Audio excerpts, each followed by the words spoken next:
Welcome to my YouTube channel Subrata real স্টাডিতে সকলকে অসংখ্য ধন্যবাদ। আজকে তোমাদের সামনে শুরু করতে চলেছি সায়েন্সের গুরুত্বপূর্ণ একটি অধ্যায় নিয়ে, যেটি সাফল্য বইয়ের যে গুরুত্বপূর্ণ প্রশ্ন নিয়ে আলোচনা হয় সেই প্রশ্ন নিয়ে আজকে তোমাদের সামনে চলে এসেছি। অবশ্যই এই প্রশ্নগুলো ভীষণ গুরুত্বপূর্ণ। অবশ্যই এরকম ভিডিও পেতে চ্যানেলটি অবশ্যই সাবস্ক্রাইব লাল বাটনে দাবি দেবে, বেল আইকনের অল নোটিফিকেশন অন করে রাখবে যাতে সবার প্রথমে তোমরা ভিডিওটি পাও। তো প্রথম প্রশ্ন আমরা আলোচনা করব যে কোন যন্ত্রের সাহায্যে জলের নিচের তল দেখা যায়। এটা কিন্তু ভীষণ গুরুত্বপূর্ণ প্রশ্ন, অনেকবার এসেছে এবং এই প্রশ্নগুলো কিন্তু সমস্ত পরীক্ষার ক্ষেত্রে গুরুত্বপূর্ণ এবং কমনযোগ্য।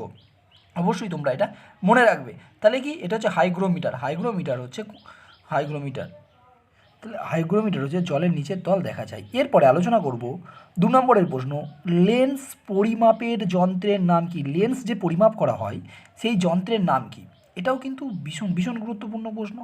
লেন্স পরিমাপের যন্ত্র হচ্ছে ফ্যাকোমিটার হচ্ছে লেন্স পরিমাপ যন্ত্রের নাম। এরপর চলে আসবো আমরা 3 নম্বরের প্রশ্ন গুরুত্বপূর্ণ।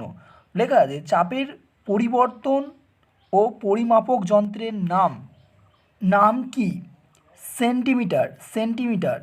এরপরে আমরা চলে আসছি 4 নম্বরের প্রশ্ন গুরুত্বপূর্ণ। এখানে যে প্রশ্নগুলো আলোচনা করা হচ্ছে সবই কিন্তু ভীষণ গুরুত্বপূর্ণ সায়েন্সের ক্ষেত্রে।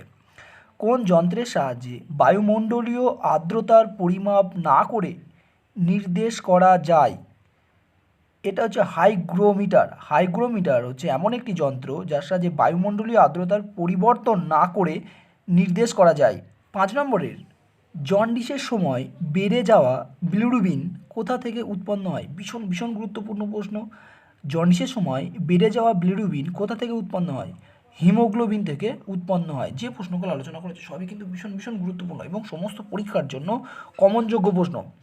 তাহলে এটা হচ্ছে হিমোগ্লোবিন।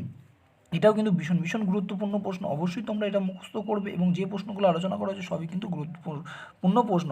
6 নম্বরের প্রশ্ন, কার্ল লিনিয়াস কোন বছরে জেনেরা প্ল্যানেটেরিয়াম রচনা করেন? এটাও গুরুত্বপূর্ণ প্রশ্ন। 1737 সালে জেনেরা প্ল্যানেটেরিয়াম রচনা করেন। এর পরবর্তী প্রশ্ন 7 নম্বরের প্রশ্ন, কোন ভিটামিনের অভাবে স্কারভি রোগ হয়? কোন ভিটামিনের অভাবে? উত্তর হচ্ছে ভিটামিন সি এর অভাবে স্কারভি রোগ হয়। এটা কিন্তু অনেকবার এসেছে, সমস্ত পরীক্ষার কিন্তু কমনযোগ্য প্রশ্ন। এটা কিন্তু ভীষণ গুরুত্বপূর্ণ। অবশ্যই এটাও তুমি মুখস্থ করবে এবং সকলেই আশা করি জানো, অবশ্যই জেনে রাখবে। এর পরবর্তী 8 নম্বরের প্রশ্ন, কোন যন্ত্র ফুসফুসের অক্সিজেন নেওয়ার পরিমাপ নির্ণয় করে? ভীষণ গুরুত্বপূর্ণ প্রশ্ন। কোন যন্ত্র ফুসফুসের অক্সিজেন নেওয়ার পরিমাপ নির্ণয় করে? দেখো সমস্ত পরীক্ষা এইসব প্রশ্নগুলো কিন্তু সমস্ত পরীক্ষায় আছে।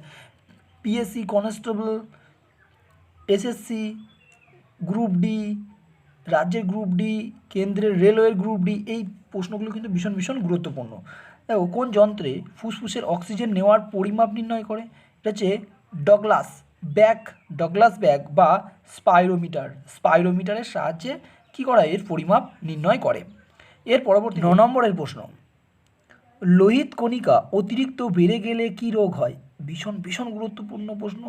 কনস্টেবল এবং এসএসসি, গ্রুপ ডি, এনটিপিসি সমস্ত পরীক্ষার ক্ষেত্রে কিন্তু গুরুত্বপূর্ণ এবং ভীষণ গুরুত্বপূর্ণ। এটা হচ্ছে পলিসাইথিমিয়া। লোহিত কণিকা অতিরিক্ত বেড়ে গেলে এই রোগ হয়, পলিসাইথিমিয়া রোগ দেখা দেয়। এরপরে আমরা 10 নম্বরের প্রশ্ন পড়ব যে জলাভূমির জলাভাগের সাধারণ গভীরতা কত? তাহলে 2.5 থেকে 300 সেন্টিমিটার। 2.5 থেকে 300 সেন্টিমিটার।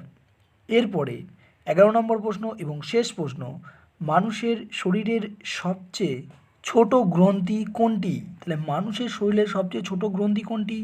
পিনিয়াল হচ্ছে মানুষের শরীরের সবচেয়ে ছোট গ্রন্থি।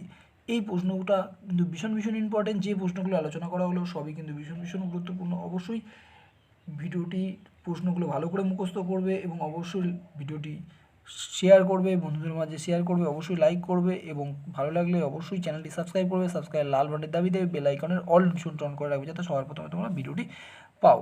এবং ভিডিওটি প্রথম থেকে শেষ পর্যন্ত দেখার জন্য সকলকে অসংখ্য ধন্যবাদ।